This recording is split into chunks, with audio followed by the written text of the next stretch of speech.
और ब्राह्मणों का अपराध न बने, इस बात का विशेष ध्यान रखना। अच्छा, कौतुकवश प्रभु ने एक बार पौंड्रक नाम के राजा पर अपने ही पुत्र पौत्रादिकों से आक्रमण करवाया कि जाओ तुम ही लड़कर चले आओ, और पौंड्रक ने उन्हें वापस भेज दिया, क्योंकि वह मायावी था। पौंड्रक जो था वो मायावी था। उसने एक गरुड़ बनवाया था लकड़ी का, चक्र बनवाया था लकड़ी का, जादुई विद्या और चमत्कारिक विद्या के लिए सब बनवा कर रखा था। बटन दबाता तो गरुड़ उड़ता। एक बात बताऊं, द्वापर युग में ही हेलीकॉप्टर और एरोप्लेन्स की खोज थी। आखिर ये जो गरुड़ बनवाया था वो हेलीकॉप्टर रहा होगा, और उसका मित्र था काशीराज। दोनों खूब आपस में मिलते और द्वारिकाधीश की बुराई करते।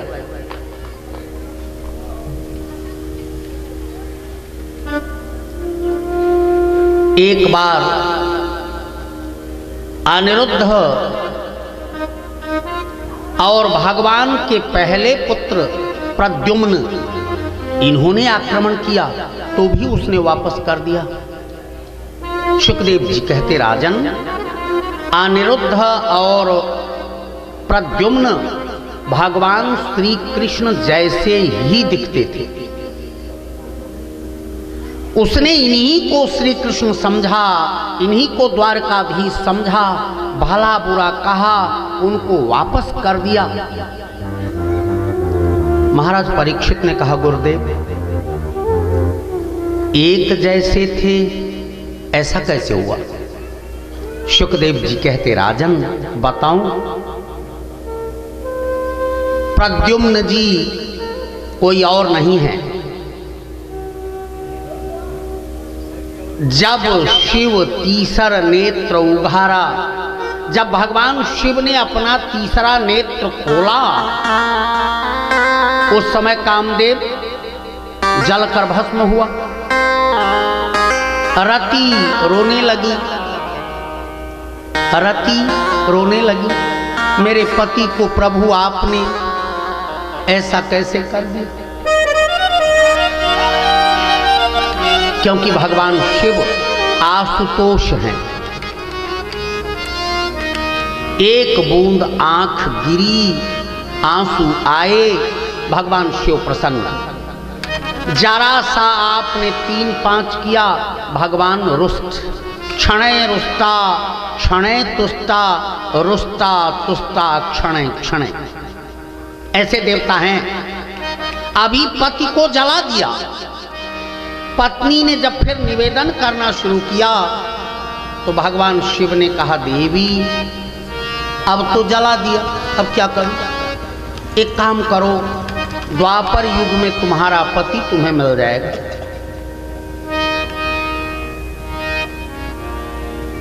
भगवान शिव के आशीर्वाद से यह व्यवस्था बनी।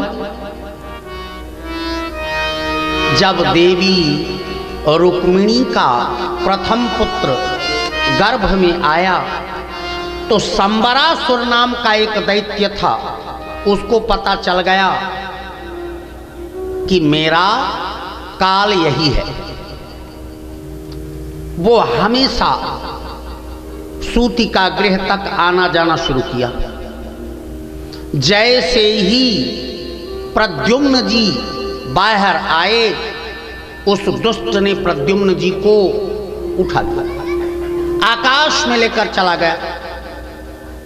न तो रुक्मिणी ने देखा, किसी ने नहीं देखा, वही मछली फंस गई। और वह संबरासुर के यहां नित्य प्रति मांस भेजा करता था।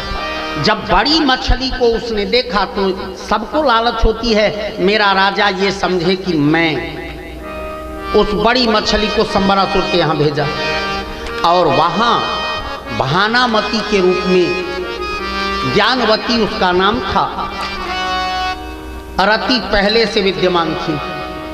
नारद जी आकर सब किस्सा सुना गए, देवी आज तुम्हारा पति तुम्हें मिल जाएगा। सुखदेव जी कहते राजन जो ही देखा बड़े प्यार से उस बच्चे को ले आकर उसने लगाया। नारद जी ने बताया ही था कि वो तुम्हारा पति होगा, सो उसे एक पद्मकोश में रखकर किसी दूसरे लोक भेज दिया। अभी कल आप सुन रहे थे ब्रह्मलोक जब चले गए थे महाराज रैवत अपनी बेटी के वर खोजने, यहाँ का ब्रह्मलोक का एक क्षण बीता, यहाँ 4-4 युग बीत गए।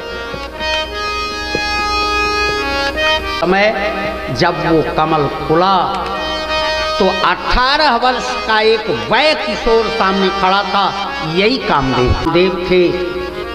अपने घर आते हैं, रति से उनका विवाह होता है। द्वारकाधीश और प्रद्युम्न के स्वरूप में कोई अंतर नहीं था।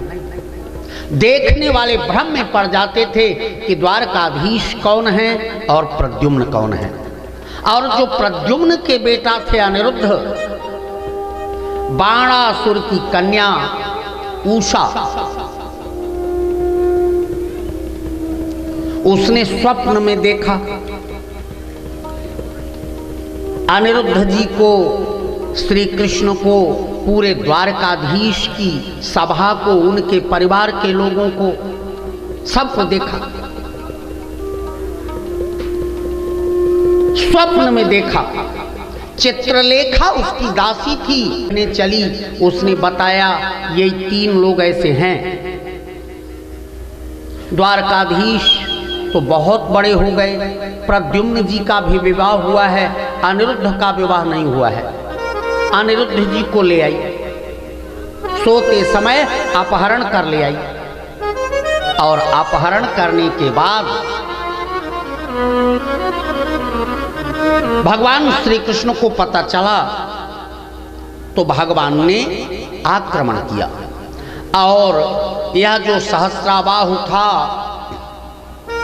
इस सहस्राबाहु की रक्षा में भगवान शिव स्वयं खड़े थे।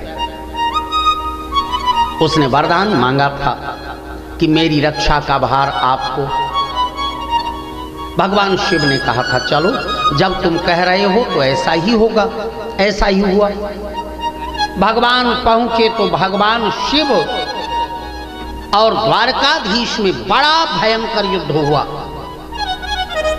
जो भयंकर युद्ध हुआ उसमें कई तरह के ज्वर निकाले, शिव ज्वर तो विष्णु ज्वर आमने सामने।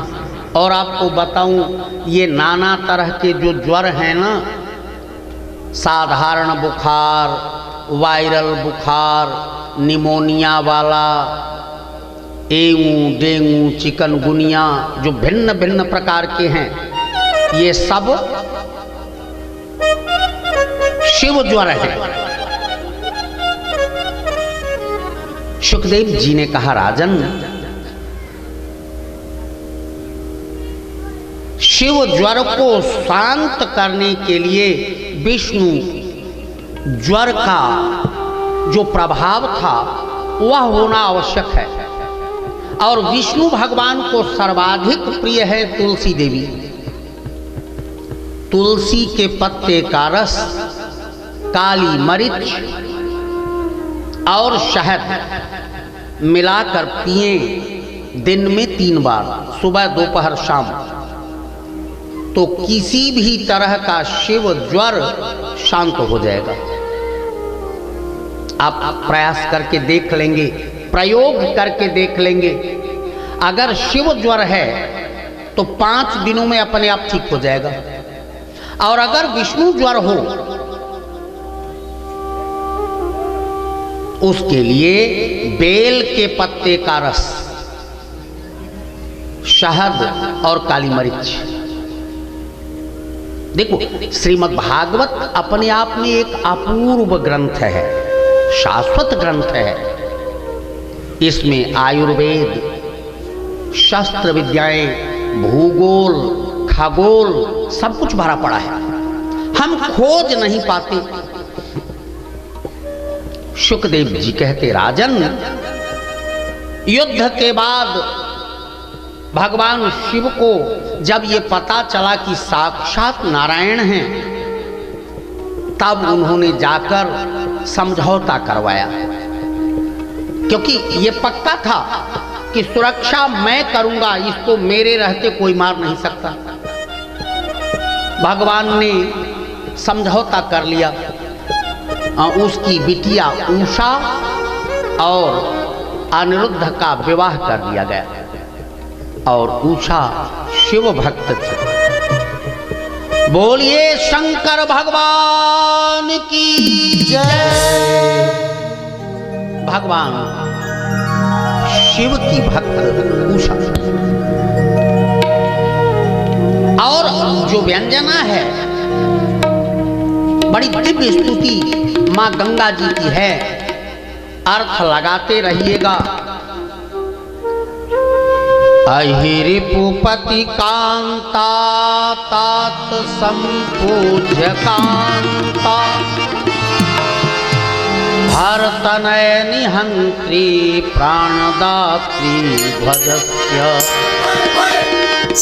सखी सुत सुत कांता तात संपूज्य कांता, पितृशिरसि पतन्ते जानवी बहु पुनातु। ऐसी गंगा मैया हम सब की रक्षा करें। कैसी? आहि रिपु, आहि माने सर्प, उनके शत्रु गरुण। आहि रिपु पति, गरुण के पति भगवान नारायण। आहि रिपु पति कांता, उनकी पत्नी लक्ष्मी जी। आहि रिपु पति कांता तात, उनके पिता लक्ष्मी जी के पिता समुद्र। संबद्ध कांता, उनको बांधने वाले भगवान राम। तात संबद्ध कांता, भगवान राम की धर्म पत्नी सीता महारानी। संबद्ध कांता, अहिरिपुपति कांता तात संबद्ध कांता, हर तनय निहंत्री प्राणदात्री ध्वजस्य, उनका हरण करने वाला, सीता जी का हरण करने वाला रावण।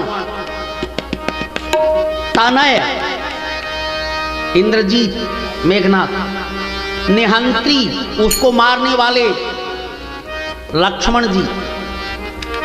प्राणदात्री ध्वजस्य, लक्ष्मण जी को प्राण देने वाले अर्थात भगवान हनुमान जी। ध्वजस्य, जिसकी ध्वजा पर हैं अर्जुन। अर्जुन का एक नाम कपिध्वजी है। प्राणदात्री ध्वजस्य, सखी, अर्जुन के मित्र भगवान श्री कृष्ण।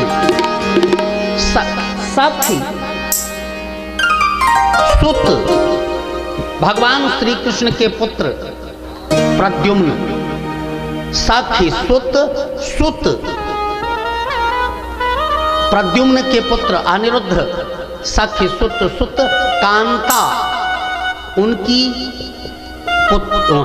पत्नी उषा। पितृशिरसि पतंती,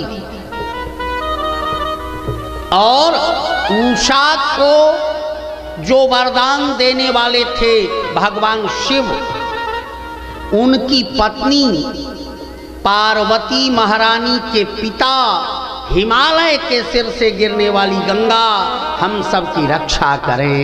बोलिए गंगा महारानी की जय। ऐसे कूट पदों का अर्थ लगाना ही बड़ा मुश्किल होता है। अहि रिपुपति कांता तात संबद्ध कांता हर तनय निहंत्री प्राणदात्री ध्वजस्य सखी सुत सुत कांता तात संपूज्य कांता पितृ शिरसि पतंती जाह्नवी वह पुनातु। भगवान अनिरुद्ध को वापस ले आए, विवाह कर दिया। लेकिन पौंड्रक जो था वो बार बार कुछ न कुछ ऐसा जरूर करता जिससे असुविधा होती। सुखदेव जी कहते, राजन, भगवान ने स्वयं पौंड्रक पर आक्रमण किया और पौंड्रक पर आक्रमण कर उसका उद्धार कर दिया। और ये जो काशीराज था उसकी भी नगरी काशी को अपने सुदर्शन चक्र से भस्मसात कर दिया। काशीराज जो पौंड्रक का मित्र था, भगवान ने उसका भी उद्धार कर दिया। इसके बाद द्विविद नाम का एक बंदर था, यह भी रामावतार का बंदर। भगवान ने बलदाऊ से उसका भी उद्धार कराया। बहुत दुष्ट था, कंगूरों को हिला देता था। जो उच्च अट्टालिकाएं थीं उन पर जो कलश बने थे उन कलश को हिलाकर तोड़ देता था। और कभी कभी मदिरा पान करने पर प्रत्येक महल के दरवाजों को तोड़ देता था। बहुत मजबूत था, अत्याचार हो गया था। भगवान ने बलदाऊ को भेजा और जब बलदाऊ को भेजा तो बलदाऊ भैया ने अपने हल से खींचकर उसका उद्धार कर दिया। बोलिए बलदाऊ भैया की जय। गोविंद गाइए मन राधे गोपाल कृष्ण गाइए।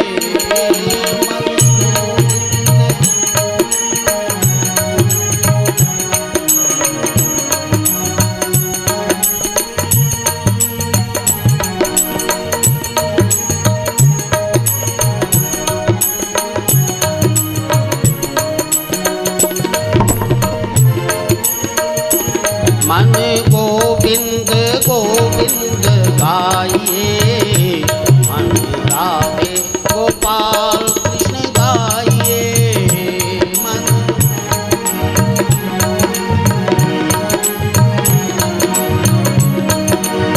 गोपाल कृष्ण गाइए, मन गोविंद गोविंद गाइए, मन राधे गोपाल कृष्ण गाइए।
गोपाल कृष्ण गाइए।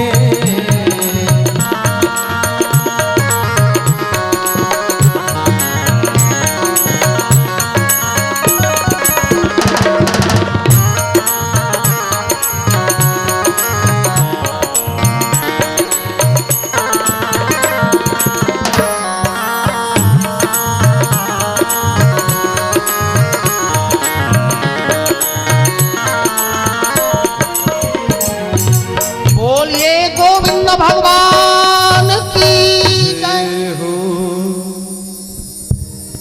इसके बाद भगवान श्री कृष्ण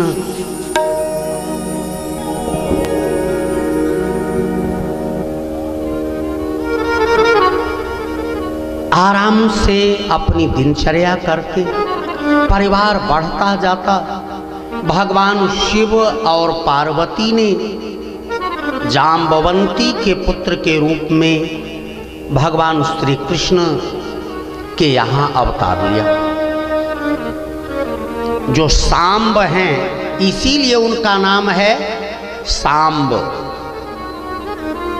अंबा के साथ हुआ ये कि रास मंडल में भगवान शिव और पार्वती जब पधारे तो पधारने पर मोहित हुए और मन विचार किया कि यदि मैं भी भगवान श्री कृष्ण का पुत्र हो जाता तो अच्छा था।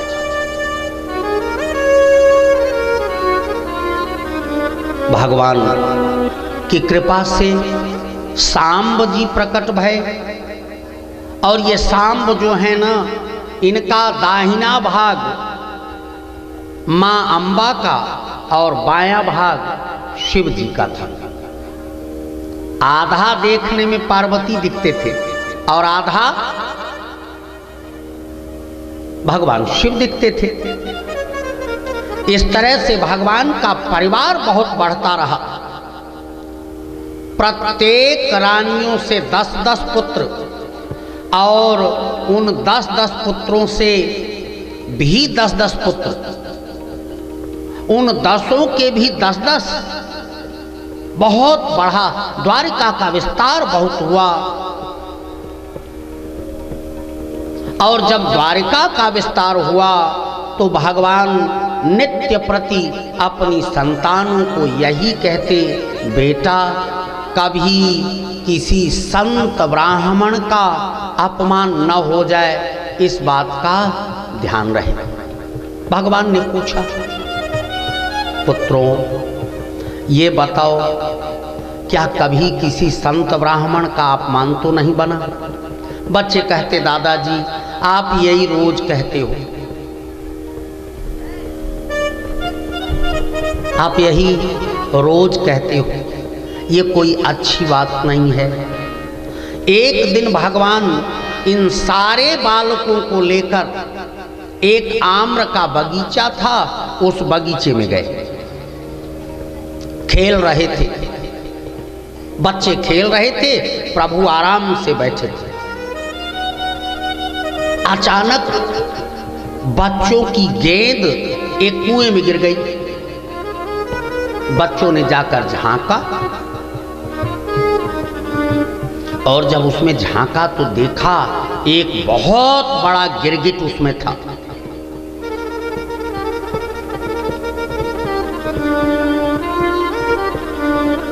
बच्चों ने कहा, गिरगिट है, इसमें गिरगिट है, इतना बड़ा कैसे? ऐसा तो हमने देखा नहीं। भगवान आए, उसको बाहर निकाला, दिव्य स्वरूप में प्रकट हो गया, भगवान की प्रार्थना करने लगा।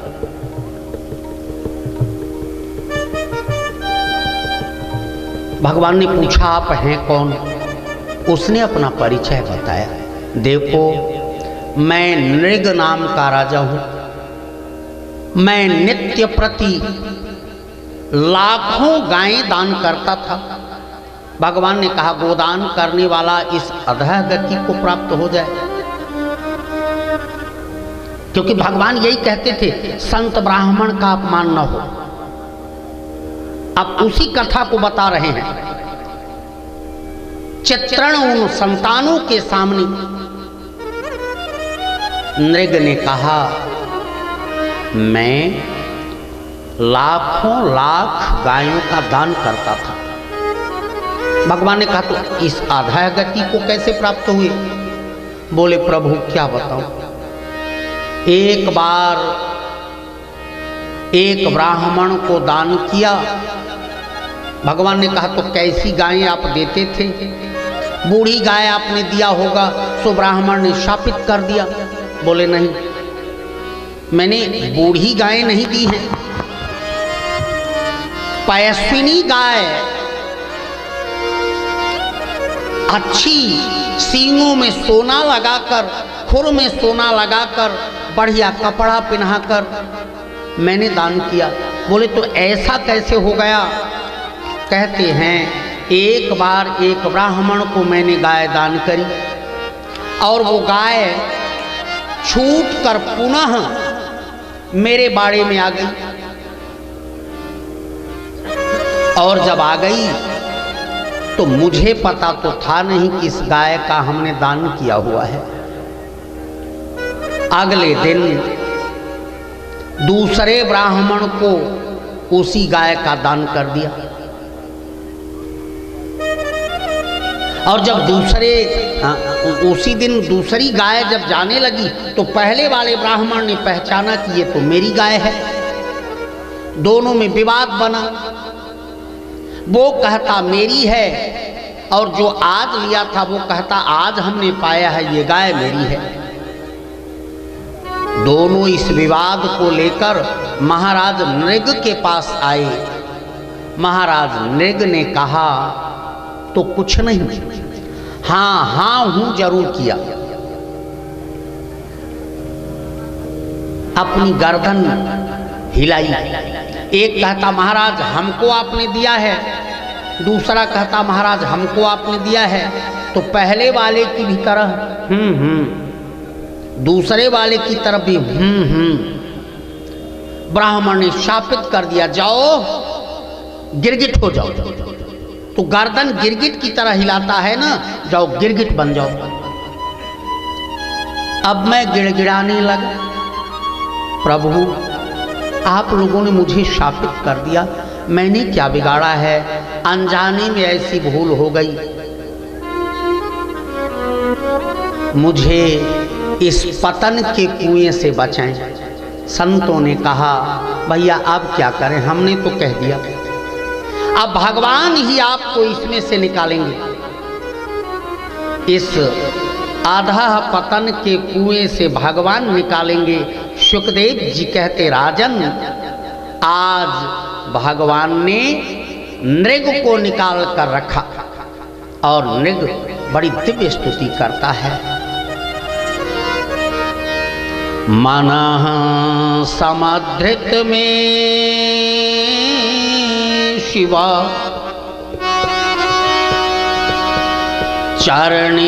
चरणेऽनुबन्ध महिमानं जात गर्भ। हे प्रभु, ये मन आपके कमल रूपी चरणों में हमेशा लगा रहे। मैं चाहे गिरगिट रहूं, नाथ भारी पाप बस, यदि कंटक की योनि पाऊं। ये भक्त के अपने भाव हैं। अगर कंटक भी बन जाऊं तो जो आपका विरोध करते हैं उनके पैरों में धंसूं। रसखान जी ने तो यहाँ तक लिख दिया, मानुष हो तो वही रसखान, बसों ब्रज, जो पशु हो तो बसेर करो, लता गुल्म तृण पशु पक्षी जिस भी योनि में मैं जाऊं तो आपके ही चरणों में रति लगी रहे। ऐसी दिव्य स्तुति उसने की। छीन लिया मेरा प्यारा सामन, छीन लिया मेरा भोला सामन। भज राधा रमण प्यारे राधा रमण।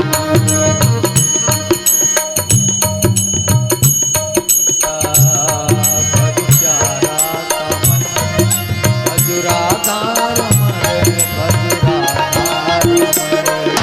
छीन लिया मेरा भोला सामन, भोला सामन। भज राधा रमण प्यारे राधा रमण। छीन लिया मेरा भोला भाला सामन, भोला भाला सामन। भज राधा रमण, भज राधा रमण।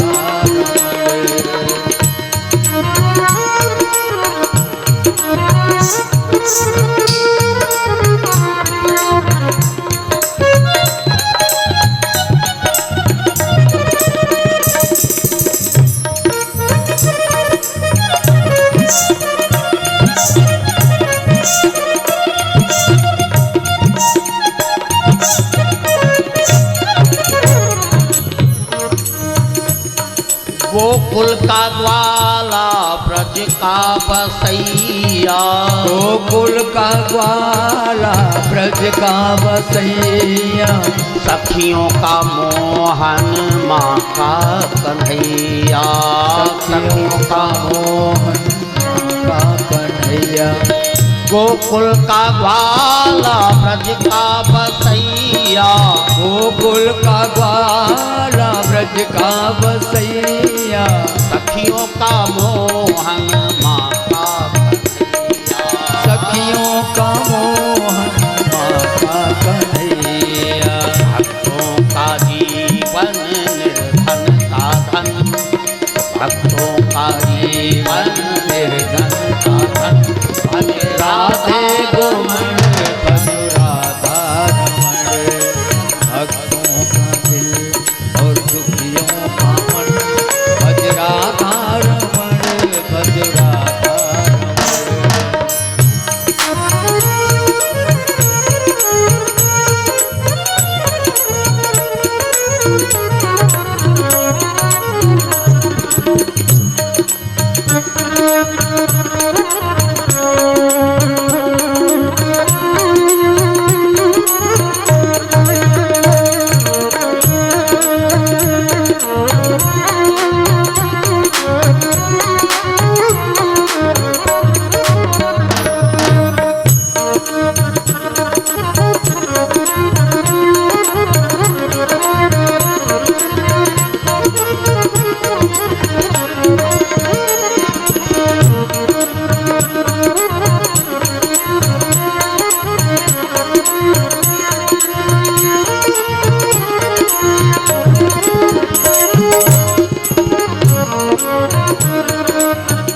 जमुना के जल में वही श्याम खेले, जमुना के जल में वही श्याम थे। लहरों पर उछले मारे झमेले, लहरों पे मारे झमेले। जमुना के जल में वही श्याम खेले, जमुना के जल में वही श्याम थे। लहरों पे उछले और मारे झकोरे, लहरों पे उछड़े मारे झकोरे। बिछुड़न न हो कभी, हे प्रभु ऐसे प्रभु से कभी बिछुड़े नहीं हम। बिछुड़न न कभी हो न मोहन मिलन, राधा रमन प्यारे राधा। कभी मोहन मिलन, राधा रमण।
जा कर के देखो मंदिर के अंदर, जा कर के देखो मंदिर के अंदर, पहना वही पैसा पैसा वही मिले श्यामा मिलन, पहना वही कुंडल हलन और तिरछी चलन, कुंडल हिलन और तिरछी चलन, राधा रमन प्यारे राधा रमन, मेरा प्यारा सामन प्यारा राधा रमन हरि राधा रमन, सिया मेरा प्यारा सामन, मेरा प्यारा सामन, राधा रमन हरि राधा रमन।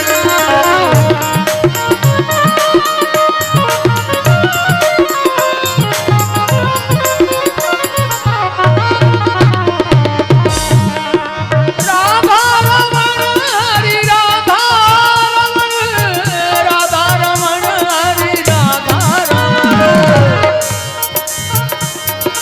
प्यारा सामन, राधा रमन हरि राधा रमन।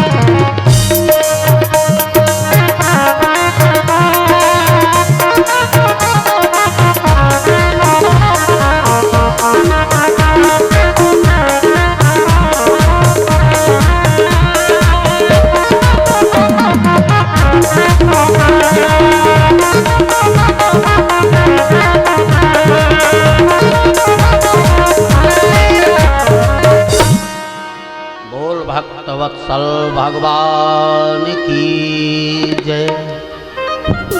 जब ब्राह्मणों के अपराध की बात आई तब महाराज परीक्षित ने पूछा, गुरुदेव आपने कल की कथा में कहा था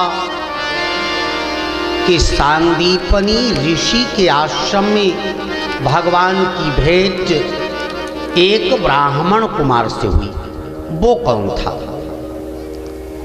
सुखदेव जी कहते, राजन बताऊं? कृष्ण स्यासे और खूब भजन करते थे, ब्रह्मवित्तम थे, भजन का खूब कोश उनके पास था। विरक्त इंद्रियार्थेषु प्रशांतात्मा जितेंद्रिय, वो विरक्त थे, इंद्रियों के अर्थ से एकदम विरक्त थे। प्रशांत आत्मा, जिनकी आत्मा एकदम शांत थी, केवल शांत नहीं बल्कि प्रशांत, एकदम शांति जिसके मन में हो, कोई लहर न आए। जैसे मानस में संकेत आता है कि जब कोई एक लहर आती है तो उस लहर में जल का शांत भाव बिगड़ता है, लेकिन सुदामा जी प्रशांत आत्मा हैं, उनके हृदय में किसी तरह की कोई उछल कूद नहीं है, केवल भगवान भजन करते थे, जितेंद्रिय थे और घर में प्रसाद की भी कोई व्यवस्था नहीं थी। देखें, वैसे अन्य लोग ये कहते हैं सुदामा जी दरिद्र थे, लेकिन भागवत जी में एक भी बार ऐसा नहीं आता कि सुदामा जी निर्धन या दरिद्र थे। हाँ, उन्हें अमीर जरूर कहा। ब्राह्मणों ब्रह्मवित्तमः, भजन का खूब कोश उनके पास था, इतने अमीर थे, इंद्रियों से विरक्त थे, शांत आत्मा के थे। एक दिन हफ्ते भर बीत गया, घर में कोई प्रसाद ही न बने। फूटो तवा और टूटो कठौती। पात्र के नाम पर एक कठौती थी और एक तवा था जिस पर कभी कभी रोटियां हाथ से बन जाया करती थी। वह भी फूट गया और कठौती भी टूट गई।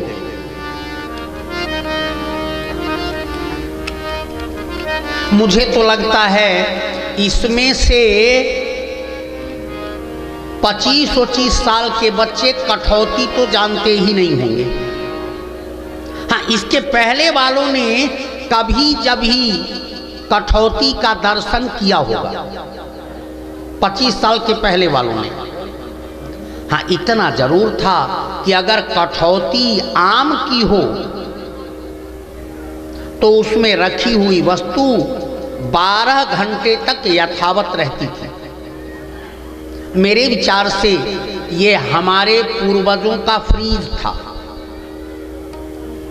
जो आज हम फ्रीज रखते हैं, ये कठौती और पत्थरी ये हमारे पूर्वजों का फ्रीज था। और अब दोनों समाज से समाप्त हो चुके हैं, अब दिखते नहीं हैं। अरे उसको तो छोड़ो आप, माखन रखने की घड़ियां घरों में नहीं है, किसी अटोरी कटोरी में स्टील में ऐसे रख देते हैं और इसीलिए वो सुगंध नहीं आती जो घी की सुगंध होनी चाहिए। हम लोगों के बचपन में अगर इस घर में घी बनाया जाए तो रास्ते से जाने वाला इधर की ओर जरूर देख ले कि बड़ा अच्छा घी बन रहा है, सुगंध फैल रही है। और आज घी बनाते हैं पता ही नहीं चलता। इसलिए सुदामा जी के घर जो कठौती थी वो भी टूट गई, जो तावा था वो भी फूट गया। सुदामा जी की पत्नी ने कहा, प्रभु 1 सप्ताह बीत गए हैं, भगवान ने कोई प्रसाद नहीं पाया। सुदामा जी कहते, देवी अब क्या, नहीं पाया तो कोई बात नहीं। कही सुदामा नारी सो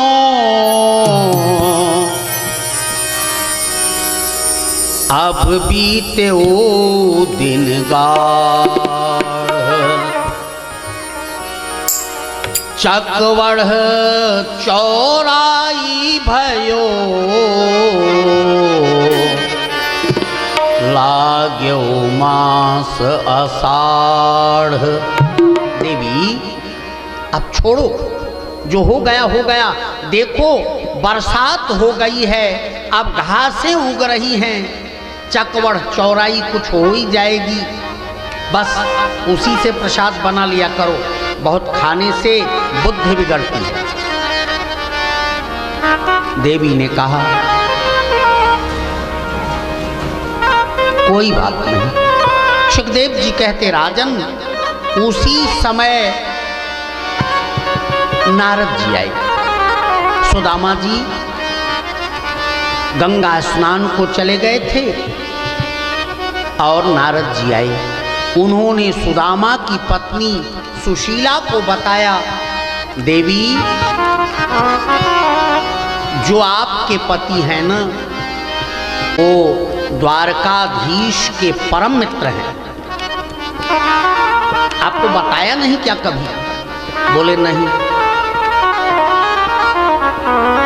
अच्छा तो मैं चलता हूं, बस हो गई बात। चूंकि नारद जी सूत्र देकर हट जाते हैं। देखो सुदामा जी के अभिन्न मित्र हैं द्वारकाधीश, लेकिन कभी अपनी पत्नी से भी उन्होंने चर्चा नहीं की कि द्वारकाधीश मेरे मित्र हैं। और आज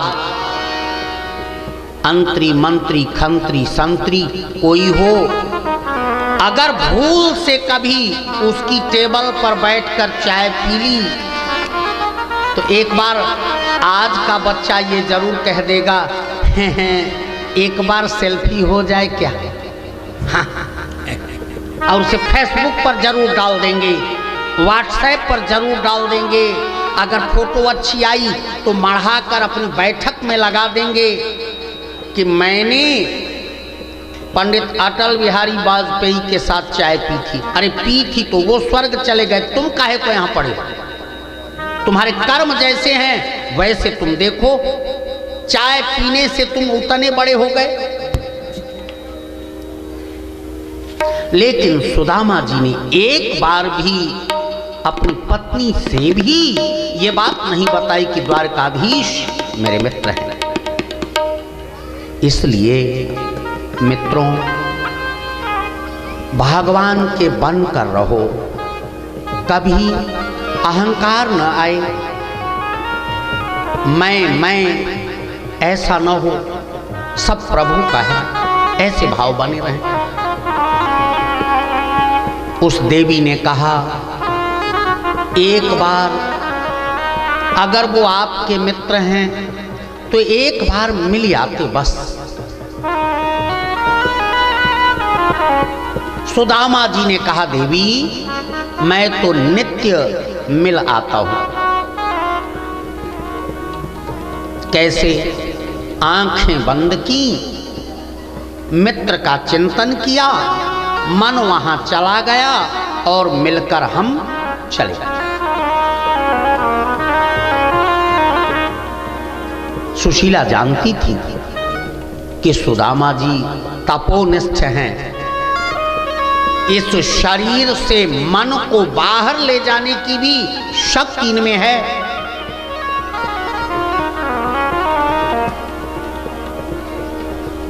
सुशीला ने कहा, मन से किए गए पाप पुण्य आधे आधे नहीं बढ़ते।